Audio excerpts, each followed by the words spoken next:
What's up with for you? Down another object, this time over Lake O's in Huron, 8 making this days. the fourth shoot down in about 1 week. Joining us now is Lucas Tomlinson with the latest. Lucas.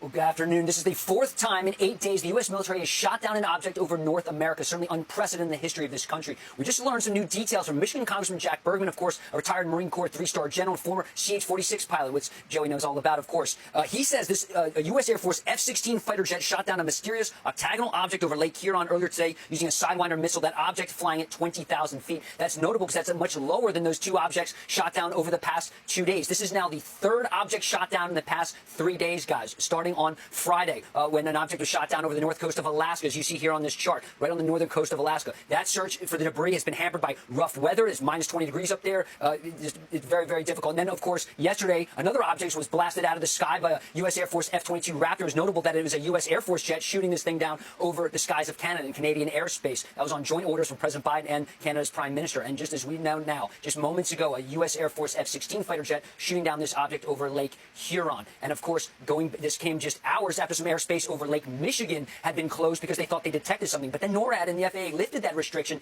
We don't know if that's because this object had passed through there. Obviously, Lake Michigan, Lake Huron are very close together with the state of Michigan in between. And as you see on the map there on the left side, radar anomaly, just hours after that shoot down of the object over Canadian airspace yesterday, the FAA closed some airspace down over Montana, right near the border with Canada, of course, near Malmstrom Air Force Base, home to some U.S. nuclear missile silos. F-15 Eagles were scrambled from Portland, Oregon. They went in, they didn't see anything, and the NORAD later put out a statement, guys, saying it was a radar anomaly, essentially saying this is a false alarm. However, Senator John Tester from Montana was on CBS this morning. He believes there was and is something up there. Now, Montana around this area is about 1,500 miles to Lake Michigan, Lake Huron. It's not immediately clear, was this the same object? You know, these flying objects have not been traveling very quickly. Of course, when you go back over a week ago, you had that gigantic 2,000-pound Chinese spying apparatus that was shot down off the coast of South Carolina, also by an F-22 Raptor, that one out of Langley Air Force Base. So just one more time, this is the fourth time in 8 days the U.S. military has shot down an object over the skies of North America, guys.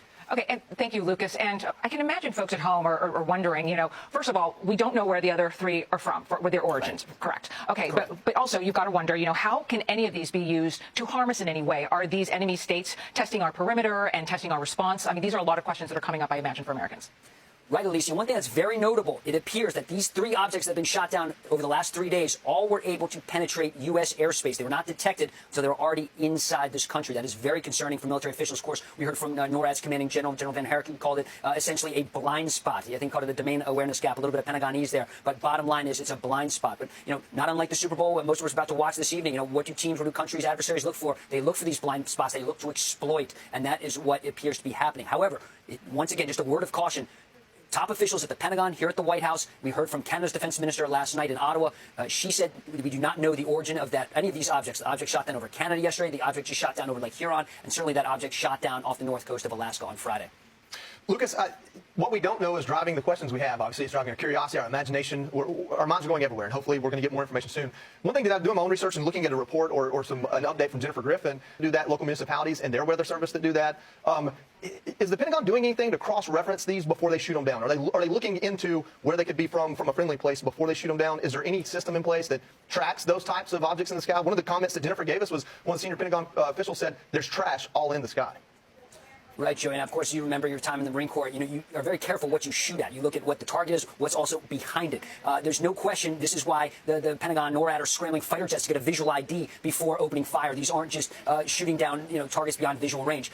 It's why they're using these AIM-9 Sidewinders. That's a heat-seeking missile. You got to be in short range to use them, and that's why they're being studied for hours. In the case of that gigantic spy balloon that traveled across the United States on that week-long odyssey, of course, they took a lot of time to observe it. But certainly these three objects, they all appear to be a little bit different. However, we heard from Senate Majority Leader Chuck Schumer, of course, a member of the Gang of Eight. He is privy to some of the nation's closest held secrets. He called the objects, certainly the one over Canada shot down a balloon. U.S. officials have told Fox in the past 24 hours the object shot down over Canada was this small metallic balloon, and it was tethered to a small payload. Friday, we heard from John Kirby at the podium here at the White House. He said the object was the size of a small car, certainly much smaller than what was called a giant 2,000-pound Chinese spy apparatus that was the size of 3 school buses. But back to your question, Joey, there's no question visual ID is happening. Of course, you know, you have things like IFF, you know, radar. From a weather balloon, you're not going to get at IFF, of course, it's unmanned. They don't even file a flight plan. I mean, they might do a notice to airmen, launch those things. But officials tell me it'd be very difficult to think that the U.S. military is just blasting weather balloons out of the sky with $500,000 Sidewinder missiles. I mean, that's absolutely fair. Right now, we just don't know. They're telling me that we have pictures now.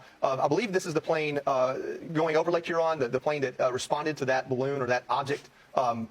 Could be an airliner, let's be fair. I mean, that's really far away. Yeah. But yeah, it is notable, that Congressman Jack Bergman is a former Marine Corps 3-star general. He flies CH-46s. Joe, you know about. They're probably taking a few rides back in your day on those sea nights.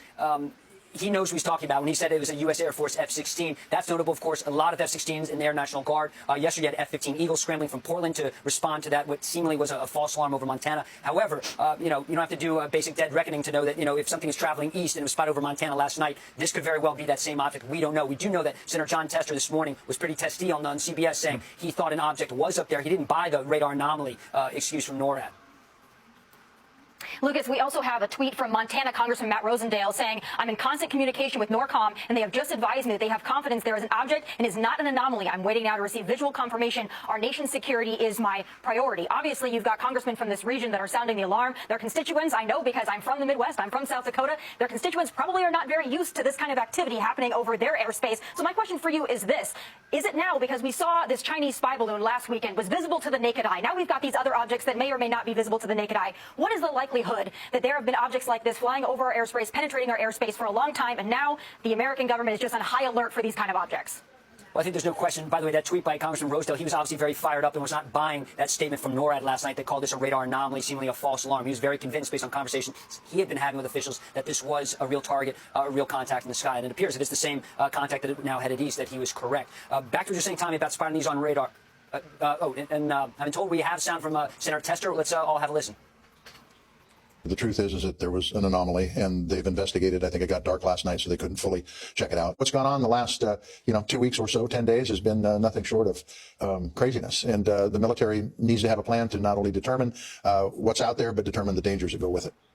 So Senator Tester was obviously a little fired up there, saying he was very convinced something in the sky. It's also notable, though, when he says it got dark out. I mean, that's just not how the U.S. military works. In fact, the U.S. military, it sometimes works best at night. Certainly, we're trying to get a visual ID. Of course, that's more challenging. But it's not like our pilots don't have nods and can't see at night. The U.S. military is an all-weather service, can see at any time. Just bottom line is, once again, this is the fourth time in 8 days the U.S. military shot down an object over North America. But Tommy, going back to your question about why these aren't being spotted, I was thinking about it the other day, and I was thinking about a little analogy that it's almost like looking for emails in your inbox. If I told you to look for something in your inbox and you just count it, you spend hours, maybe days, trying to find certain emails. But if you have a keyword search, it's easier to find those emails. I think a very similar thing right now going with the radar picture. Right now, the Pentagon has collected a lot of data from these objects, from that giant Chinese spy craft. And they've gone back into those systems because, of course, all this radar data is stored, just like civilian satellite companies like Planet or Maxar. They keep all that stuff. They have to. The Pentagon's the same way, NORAD. So what they're doing is going back in time and seeing, do we think we ever heard or saw this? That's where it's coming from. That's why when they said this happened during the Trump administration, you heard from President Trump and all his top aides said, we don't remember this. That's because they didn't know. Many people in the Pentagon didn't know. And frankly, a lot of these discoveries were dismissed. And officials have come clean with that, saying they did not rise to the level. Some military pilots saying, look at those tic-tac videos, not TikTok, tic-tac from USS Nimitz. Remember those UFOs that were seen buzzing around, the heads-up display from those Navy pilots. Remember they're saying, listen, it's going so fast. Whoa, can't believe it. There's a chance. This is what could be a very similar craft. We just don't know the origin over these last three objects. But just remember, U.S. spy satellites for years, they're not looking for small, slow balloons. U.S. military spy satellites, IR birds in particular, they're looking for missile launches in North Korea. They're looking at aircraft, troop movements in China, North Korea, Russia, of course, over Ukraine. That's what spy satellites are doing. They're looking at a lot of stationary objects or missile launchers. And because they have that data in the systems, if it's like a large explosion, how much orange flame is there? That's how they identify. You know, when these North Korean missiles go up within seconds, minutes, you get those statements out of the Pentagon. They even know what class it is. A KN-23, KN-24. I don't want to get into the weeds of North Korean ballistic missiles here, but that's how they know, is it an ICBM? They see them rolling out of like the closet, the storage, and all that. Anyway, I digress. Going on a little long here. Lucas, quick question, quick answer. The administration's messaging to this point has been reactive, defensive, and inconsistent. The president is spending a rare weekend at the White House. He hosted that black tie event for America's governors. Can we expect to hear from him, or has the White House already called a lid on the day, indicating that we will not be hearing from the commander-in-chief, given this breaking news? That's right, Joe. President Biden's right here behind me. He's in residence here at the White House, and he had, by all counts, a lovely dinner at the White House last night, a black tie affair. Everybody had their dinner jacket on, hosting the nation's governors. Obviously, not everyone attended. Governor Ron DeSantis, Governor Sarah Huckabee Sanders did not attend. There was a musical guest, country star Brad Paisley. Of course, all that was going down. The FAA was closing airspace over Montana, and those Eagles had scrambled from Portland, trying to figure out was there another object over the skies of Montana. Of course, that was only hours after that object was shot down over Canadian airspace. It was very notable.